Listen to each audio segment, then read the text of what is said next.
আপনারা দেখছেন SR24x7 news. পুজো আসতে আর মাত্র 72 দিন বাকি। আগামী 16ই অক্টোবর মহাষষ্ঠীর মধ্যে দিয়ে সূচনা হতে চলেছে এই বছরের শারদীয় উৎসবের।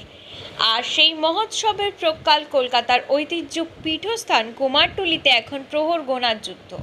মৃৎশিল্পীদের ঘরের কাজ এখনো শেষ হয়নি, তবে তা একদমই শেষের দিকে। দিনরাত এক করে জোর কদমে চলছে প্রতিমার রূপদানের কাজ। দেশ বিদেশের মণ্ডপে নির্ধারিত সময়ে প্রতিমা পৌঁছে দিতে এক মুহূর্ত জিরানোর ফুরসত নেই কারিগরদের। মাটির সোদাগন্ধে মুখরিত পটুপাড়ায় দেবীর প্রতিমার এই জীবন্ত রূপায়ণ দেখতে প্রতিদিনই ভিড় জমাচ্ছেন অসংখ্য আলোকচিত্রী ও দর্শনার্থী।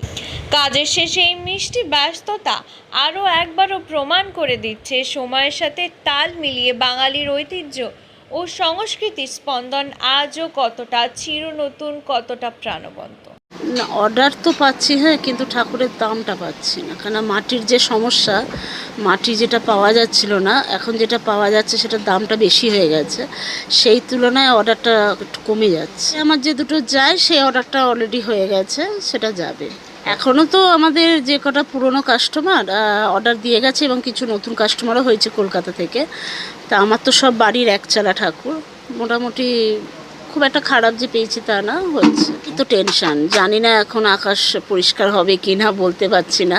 তা ওই দেখা যাক। এখন তো ওই জন্য তো আগাম থেকে দুর্গাগুলো ফিনিশ করার চেষ্টা করছি, যাতে কাস্টমারকে ঠিক মতন ডেলিভারি দিতে পারে। বলতে ওই যে বললাম না যে সরকার পরিবর্তন হতে আমাদের মাটির সমস্যাটা একটু হলো। তা এখন জানি না যে সরকার পরিবর্তন হওয়ার জন্য হলো কি না, কিন্তু আমরা ফিল করছি যে এটা হলো। মাটির সমস্যাটা, মাটির পাওয়াই যাচ্ছিল না, ওই জন্য আমাদের কাজও অনেকটা পিছিয়ে গেল।